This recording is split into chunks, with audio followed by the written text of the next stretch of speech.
Honorable Balambarugahari tutunulire ne CDF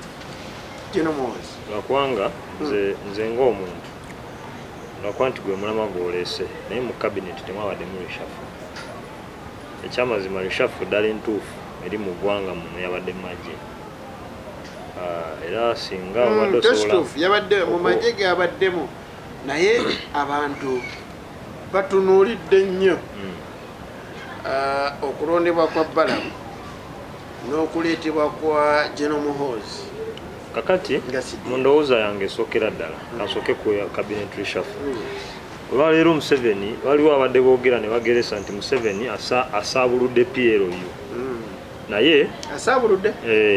dismantled mu luzungu mu Luganda simanyi dismantled okusaasaanya nti agezezaako okumenyawo PLU naye kino njagala kiteeka eri munnayuganda alaba wano olwaleero nti Museveni ate kati kyakoze one kyongedde okulaga nti takyali in charge ya gavumenti eno kyekisooka kyongedde okulaga nti bwana MUHOOZI yatufuga essaawa zino kubanga wabanga omuntu nga Balamu Lilian Abba Nyamutoola youth woman MP basobola okuba nga bali mu cabinet kati Museveni oba MUHOOZI agezezaako okukwata abantu be abadde mu PLU abateeke mu bifo bya gavumenti ebiri legal basobole okuba nga batambulira awo oba oli awo kweteekerateekera ne gavumenti yaabwe gye balowooza nti eyinza okukola ki okujja then mu magye wakiŋŋamba nti nze wabadde eshafe eddala gye tusobola okureflectingako nga bannayuganda ne tulabayo bwe tulaga mu February guno omwaka abagoberera abantu abatera okugoberera obufuzi byewakwa nti bino ebiseera ebisinga abantu babigoberera Mwami Museveni yasayininga kye bayita UPDF establishment eya 2021 establishment eyo yakendeza obuyinza bwonna okuva mu president ne buba nga buweebwa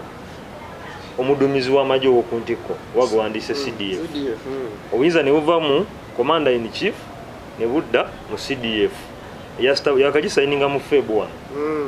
naye nga bagituuma UPDF establishment 2021 kakati ebyo byonna byalaga yagenda ogisayininga nga gudi yalyo mbadi kati ebyo byonna bikulaga nti Mwami Museveni ajja obuyinza bwonna kubanga lyetteeka eribaddewo libadde liraga nti newankubadde waliwo omuduumizi w'amagye nga Mbaddi bw'abaddewo naye obuyinza obwenkomeredde kusalawo kebeera operation kikebeere decision making ey'amaanyi ekolebwa commander in chief ate ng'abeera pulezidenti essaawa eyo nti newe yandibadde Honorable Kyagulanyi ku entebe ye baagibba yandibadde commander in chief nga ekintu kyonna ekyamagye okukolebwa yateekeddwa okusalawo Mwami Museveni obuyinza obwo yabuggyako n'abukendeza n'abinvestinga mu CDF era ffe bwe twalaba ekyo twamanyirawo nti ekijja nti mutabani wa Museveni essaawa yonna yandikwata mu magye gano kubanga obuyinza bwonna Museveni okwejjako obuyinza bakiyita nantalalikabujjako n'abuwa Mbaddi abulidde bwaliwo Mbaddi abeera CDF jaka totegedde kye mbadde ngamba Mbaddi obeera CDF nga gwe commander of defense forces naye wabeera gwe bayita commander in chief yabeera president w'eggwanga kati obuyinza bwavudde commander in chief ne budda kuki kyovola batasobola yagenda obbutanga Mbaddi yaliwo te nga Mbaddi already ali exonerated kubanga ebimu ku byagobeza Mbaddi n'erweru kubanga n'erweru bamugobe yatta abantu Kasese n'abamalawo bamugye ku kya deputy CDF ne bamuwa okubeera special presidential advisor kubanga bateekako eggwanga lino ab'amagye gonna high grade alert 1 mu bufunze baali bagaddeko ndoza okuwamba omukulembeze era gye bimu ku byabagobeza kubanga Mbaddi mu bumanyirivu bwe obw'amagye bw'omukwata omwe ministry ey'obubeezi obwa trade ebeera demotion naye byonna bikulaga kyeri byongera otulaga obumenyi bw'amateeka obuli mu ggwanga muno kubanga ekisookera ddala MUHOOZI yayingira mu magye ago irigale si butuufu nga batugamba ayingidde nga werodiyo kamalirize kana akantu Gaddafi bwe yajja wano n'amuwa eddala lya meeja azze afuna amadaala ago mu mbeera etali ya butuufu nga tewali na general administration order ogimanyi kati katulindeko ye azze tulabe engeri gyagenda okulenga kati munnayuganda ali eyo yeteketeke sawa yonna wandibawo okuwamba wano mu ggwanga. Ebyo bya honorable Kuzera. Byakwizera kansala wawa. Honorable Kagame. Lord Mayor Salongira Squago yatunuli yayogedde yadayogera ku General MUHOOZI n'agamba kati akyogera atya? Yagambe kati wano wetulaga tugenda kufa. Wetulaga tugenda kufa. Atenga tufaaki. Kisooka ffe ng'abawagira gavumenti oba ekibiina ekiri mu buyinza tuli basanyufu nnyo ku nsonga z'ebyokwerinda ziri mu mikono mituufu. Banga eri bw'otunulayo Commander Land Forces waliyo Afande Muhanga kintu akikutte bulungi nnyo. Wano bwe tuleeta CDF nga yaliwo kitegeeza nti ebyokwerinda byonna bigenda kubanga byongera okunywezebwa. Ebyobugagga by'abasajja bano kubanga bonna bentudde nabo bano bagagga nnyo notusinga fe abawagira gavumenti bigenda kubanga byongera okukuumwa. Ensalo zaffe bannayuganda bagenda kweyongera okubanga batambula kyere. President yagenze okulaba nga ayina okukulembera waakiri ayina kubeera bano badde bakulembera bubi. No, ebiseera ebisinga lwo be bawa amawoofiisi. Walabako ebiseera omugenzi Kaweesa nga akyali Commander Kampala Metropolitan yakolako operation n'asanga police station obusinga nga tuwali basirikale. Guli yafuna omulimu ne bamuwa Commander wa station ninga mulimu tagwagala. So bwe babanga kubanga General MUHOOZI alina abantu kye bamusaba walaga waliwo kyazimba nti yetaaga okukuuma abavubuka nga balamu. Kyovula bwe twali ku birthday ye Lugogo ye ebiseera ebisinga waaba ayogera tunulira nnyo abavubuka bano gye tuba tubasanga yewa nti tulina obbasanga mu byemizannyo ensonga ki enkya olw'omukaaga ali Kampala yonna ebbugumu ly'amaanyi bwedda bali nasalanga ebivulu byonna General MUHOOZI ali kololo. General MUHOOZI ali kololo okusikiriza abavubuka bano mu kibuga Kampala. Era olunaku olw'enkya ekibuga Kampala kiyinza okuddamu okusanyala nga bwe twali ekyaddondo nga Museveni gyali nga tuapulatinga registers nti enkya CDF ali mu Kampala ali koodi Kampala. Era ogenda kulaba nti abali awo koodi Kampala ku muzikiti ekyalo kyetetoloddawo bizinesi zonna tezigenda kusanyalala. Abantu bagenda kuba bangi nga baagala okuwulira ku bubaka bwa Geno. So lishafe eno eya minisita kubanga abavubuka gundi ono mpuliddekaawo nga bagamba ennogu yaani ya Balamu ekifo kye bamuwadde bw'anaaba akikozesezza bulungi akigwanira.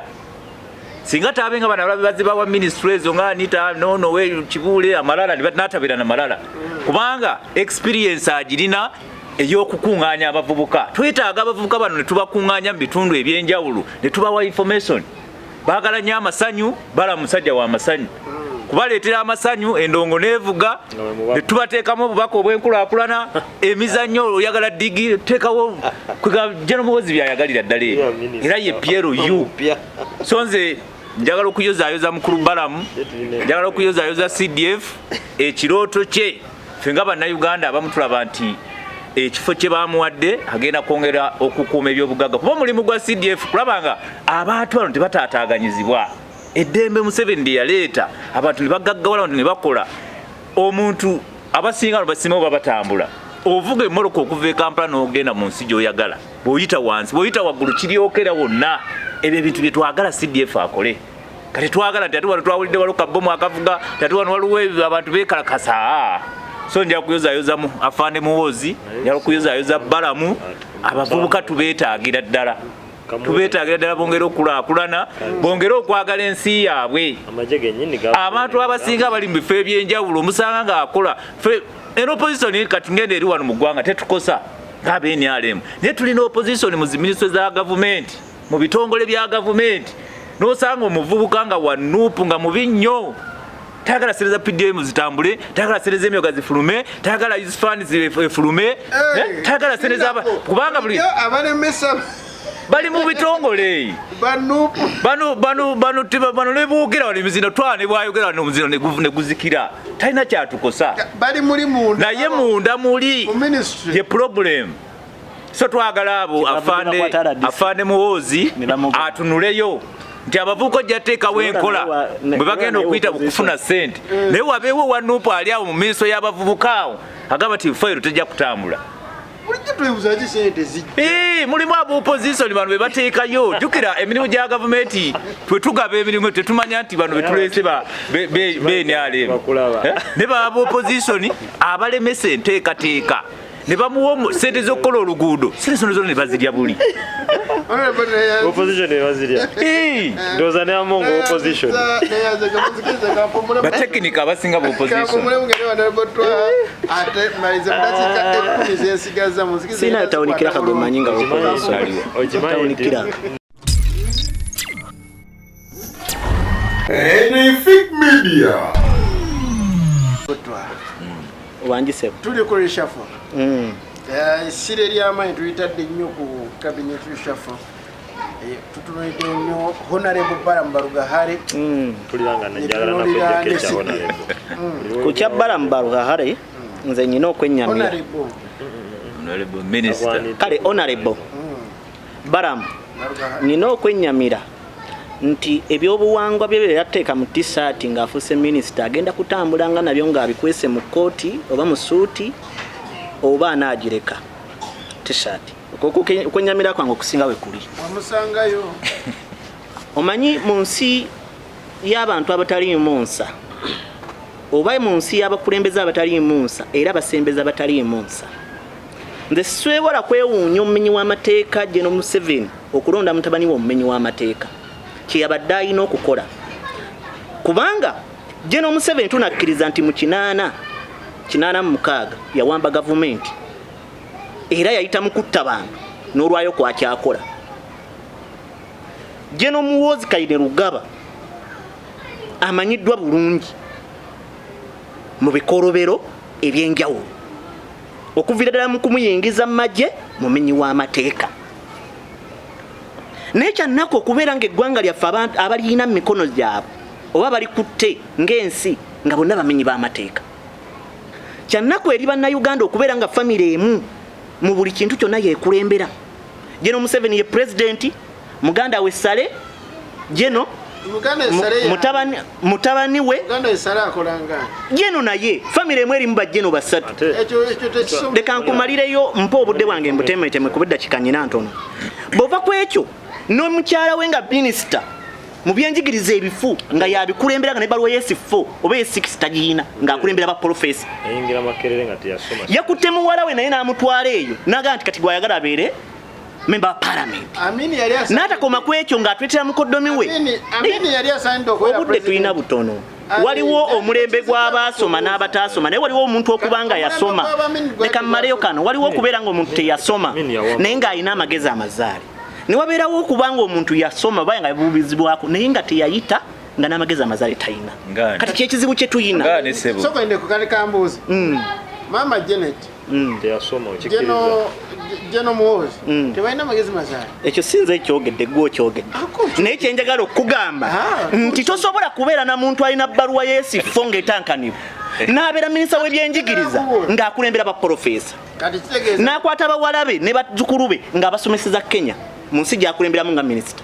ow'enjigiriza ekyo gwe okyogedde ze sinnakyogera era ne bannayuganda banjulira bakujulira nti sinnakyogera siri mutiitiizi naye nze gwe nti mu nsi y'abantu ababugumizibwako nga balina amagezi amazaali musobola okubeeramu omuntu ayabugumizibwako nga teyayita nga n'amagezi amazaali talina Idi Amini yayikolanga ensobi mu butaasoma bwe naye yali musajja ayagala eggwanga ate nga n'amagezi amazaali omulembe gwa Janet Kataha Museveni right honorable mwe honorable Kataha mwe tulabidde n'ebyenjigiriza nga bikyuka mukalikira mu ekyoka nekitegeeza ki abasomesa gye bavuddeyo ne bagamba nti waakiri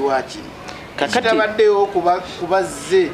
bonna abazze babeerawo ekyo tekirina kikitegeeza era ku mulembe gwe we tulabidde ng'abaana batandika okusoma tugeze mu primary abaana 10 ne bamalako 25 mu P7 kakati ekikikuwa ekyokulabira onjija ku mulamwa njagala nnyo mpa abantu ekyokulabirako ku lisafu bantegeere bulungi ebyo byonna babimanyi gine tiri mu parliament y'omu ku babaka ba parliament baminisita abatajjangako mu parliament nga bayagala okutuuza obukiiko agenda kukololoba mu State House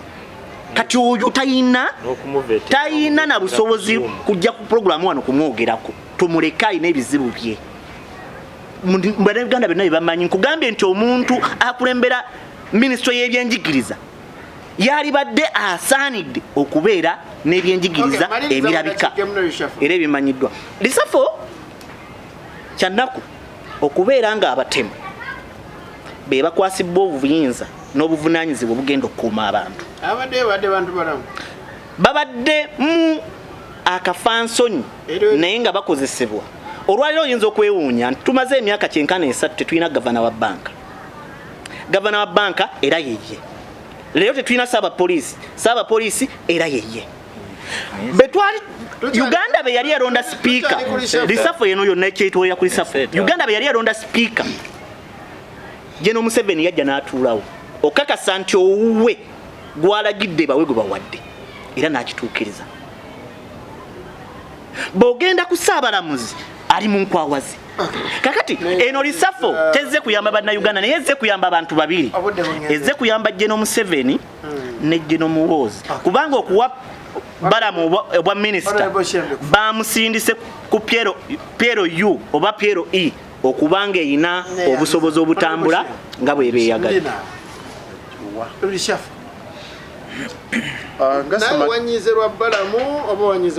basaba nga ssemateeka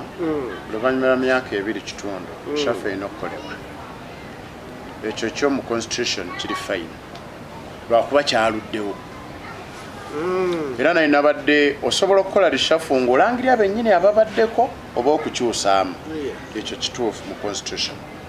saidi endala ndaba mu febu yali asayininga etteeka eryo nerinjujukiza etteeka lyeyakola ku mulembe gwa Katumba Wamala ng'ayagala okukyusa poliisi agijje mu mikono gy'abantu ab'obulijjo aleeta ab'amagye n'asooka aleeta General Katumba Wamala gwe yalowooza nti bannansi tumukkiririzaamu bwe yabadde ayagala okukyusa etteeka lye sayininga mu febu era yali sayininga n'aleetawo Mbadi mpola mpola nga kyo kyali kitegeeza nti wanasitula mutabani we direct yamukube yakakyusa etteeka okubeewo ekintu kye resistance yandibadde y'amaanyi awo nawo ne ndowooza nti nga bannansi yaturizoninga ne tutalaba ki kye yali abala kyensuubira nti yaggusizza saidi endala ntunuulira abaami bano abalowooza nti beetaaga okugula obuganzi bw'abavubuka woddi yabbalamu n'omuteeka ku kifo kye bamuteeseemu ne ssente engeri gy'amanyi ozikozesaamu awo nawo sijja kulimba bo baasiko walinze bo nga bo aba NRM naye omuntu wa wansi ono akkiriza nti ssente z'omuwoomusolo zigenda kwongera okwonooneka bagenda kwongera okuzikozesa kuba bbalamu wabanga ye mutikkuzi ate kati bamuteese mu position ogenda okutikkula okwagala otuuka ku status ya honorable speaker awo nga bbalamu yafunyeemu era yabadde rewarded okusinza amaanyi gabadde ateese ku pyalo ye wentunira ku saidi y'obuduumizi omulenzi ono atuukiridde jeno atuukiridde ku kifo ekyo omuntu wotuukira okuba jeno oba totuukiridde ekyokubiri bajjeno abakadde ababaddewo abalwanira ddala okuva mu nsiko newa bo bakintapulitinga batya bo tibalina baayo bye bazimbye mu famire zaabwe bwekiba nga munnaye gwe balwana nabo omuntu nga Haji Nadwi n'afiirwa ne famire n'omulala yakamala okufa ng'alaba omuntu gwe yalwanirira yalongera ate kusitula babe kibayisa bubi ku saidi emu kuba ntunuulira abakadde abo abaagenda ne bayiwa omusaayi ne bafiirwa ebyabwe banga katulwanira eggwanga lyaffe lisituke babanga kibalaba nga kirwanirira famire mu kwongera gisitula ng'endala ezaabwe ziri mu kukaaba nessuubi nabo si basanyufu ku saidi eyo munnansi kitulekawa tugenda mu kalulu wabanga yaleseeko abantu abamu ku lishafu nga we yabalese kitiza tiyagadde kutataaganya kalulu ka bitundu ebyo ekyokugeza singa yasudde nabbanja n'influence gy'alina eyo era nakyo kyanibadde kikozinga impact awo nawe yakibuuse n'atamusoola ontunula saidi ya poliisi oba ey'amagye ab'amagye bangi abali ku rank balina ne professionals n'obukugu obumanyirivu omwami ono ddala yatuukiridde okubakulembera oba ye akola bitwala famire ye nakwongera ategeka mutabani we 2026 gyatufuukira ekizibu ng'eggwanga okakazi alina afuuka kizibu ye munnamagye gwe nakasoosa okulaba alina political party ng'etambula ali active mu byobufuzi ate nga tewali amusitopinga nga kyembadde ndaba ku bannamagye malala obanga yasobodde omwongera obuduumizi bw'amagye n'amusembereza n'omukunzi w'abavubuka oba ow'ebivulu asobole omumukungira nina essuubi nti essaawa yonna tuyinza okulaba ekitali kya bulijjo mu Uganda. kagende wa dokita ate mpunzike program obudde butubeseeko. Dokita Lushafu wagirabye oti? Nagirabye era nenjekenya bulungi nnyo. Tipu emu gye njagala okusookerako okuba bannayuganda nti bannayuganda mukimanye, sooka mukozese nnyo obwongo, mukimanye nti buli ekintu ekikolebwa ku levo zonna abantu bonna oba ekyogerwa wabaayo ekyekusifu emabega waakyo ekitayogeddwa nga kikwetaagisa okuba omukujjukujju ennyo okusobola okukikola okukitegeera batakigambye. Era yembeera yemu eno eya Lushafu, waliyo ebyekusifu ebigira emabega ebitakoze eki ebitayogeddwa. Naye ekyokuli kyenjagala mumanye, tuli mu mbeera ya lutalo. We are in a war situation mu Uganda. Kiraba, tuli mu mbeera ya lutalo era embeera eyo tosuubira nti ebintu bijja kutambula mu buntu bwabo, obufu bwabyo bigenda kutambula era nga bw'obiraba ate gye tubaddemu ebbanga lyonna. Waliwo ekigambo ekyafunzibwa mu bigambo ebimpipi ekiyitibwa Front for National Salvation. Ekiyitibwa national mu kigambo ekyo si Uganda, kigazi front ate nga okukola salvation ye kiyina kuyitibwa mu lutalo lwe tulimu olwaleero. Lwatandikibwa mu Jankaaga abalulwana bwe bagamba nga twakafuna independence n'okutuusa olwaleero. Kyekino kyolaba nti abantu bafa, baseeka ne battibwa, buli omu n'akikakasa nti battiddwa, naye enfa gye bafudde buli omu n'aba takikola ki tagitegedde. Ne wabeerawo abantu ne bawambibwa ne batwalibwa ne basuulibwa mu makomera ne bafuuka ba prisoners of war. Tuli mu lutalo, tebalina musango gwe basobola bavunaana mu kooti kubanga pino kooti talina musango guyitibwa prison of war. Bali eyo nga 3,000. Tuli mu lutalo, looting, buli ekikolebwa mu lutalo weekiri olwaleero. N'olwekyo Front for National Salvation eyagala okununula ensi etategerekeka etali Uganda. Ensi eyo oyinza ogitwala nti obugazi bwayo eringa East Africa oba n'okusingayo. Kiraba, Front erina weetuusizza olutalo olwo, erina achievements zeefunye ku saidi y'ebyobufuzi, ku saidi ya security, ku saidi y'ebyenfuna. Okiraba, naye nga wakyaliwo challenges endala ababadde bagikulembera amaanyi gabawedde. Balina okufuna fresh energy yeeno Lushafu. Fresh energy yeeno Lushafu gyolaba olwaleero. Kakati katono nnyo obudde olina butono. Biki byefunye, biki byeyagala ku political level nti esobodde okukwata obuyinza emyaka ameka bayagala okonsolidating ekyo. Okiraba, ate n'okukyongerayo. Gambye ensipo gye bayagala okusalvatinga gye bada national si Uganda yeyambisibwanga tactical headquarters ne resources zaayo okuba nti olutalo luli lukola ki lugguka. Omukulembeze bw'agamba nti nkyalina mission gyengoba kyekikyannemezaawo kyekyo. Kiraba, kati ku political level balina achievement y'emyaka 3 n'omusujju ge batufugidde wano e Uganda. Bayagala okukonsolidatinga batya ne PLU abadde balowooza nti kyawedde mubugwi maanyi nedda ssebo wano kukyongera maanyi na kutraininga bantu bapya. Kiraba, bano we bawadde babaluga ani balaba abe Lilian abo kati bali mu training. Okiraba, PLO tunulira erinnya eryo PLU, Patriotic League of Uganda. Kiba kitegeeza nti wakyasobola n'okubayo Patriotic League of Rwanda, Patriotic League of DRC, Patriotic League of Somalia or Patriotic League of South Sudan. Sentebe waabwe yonna yaani ye General MUHOOZI. Okiraba, ye PLU. Kati ku political level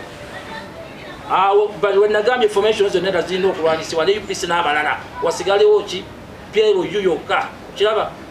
n'okutambuza enjiri eyo kasai kati bano babalamu bebagenda ogenda amawanga ago bayambeko okulikulutinga abaana abala bayingira mu PLU yovu DRC of Rwanda of South Sudan. Kigamba wonna mu nsi yonna ekintu kino kibune. Kibunewo wonna. Okiraba kwe mukulu empire gy'anoonya okuzimba. At social level. Social level laba embeera abantu gye babataddemu olwaleero. N'ebintu bikulu nnyo bino bibiri. Okusookera ddala tunuulira ebyenjigiriza byaffe. Baabizizaayo birina kutandikira mu myaka 10 emabega. History wa all level kati. Abaana balina kusoma history yatandika emyaka 10 emabega kyekirimu. Nti olabe gurupu eno olwaleero kati evuddewo obukulembeze buno bwavaawa. Okiraba ebaaliwo ddi wano abachwezi baaliwo ddi n'abaki naabo okirage mu history oyo nti buno obwakabaka obuliwo bwa Buganda bunyolo bwakajja bupya n'olwekyo bulina kuba buli submerged mu buli obwakolaki obwasooka ku social level education mutunuulewo lwaki bazizaayo history asome kuva mu myaka 10 obwakabaka bwa Buganda bulina myaka 6 okiraba kati oba obulaba nti bupya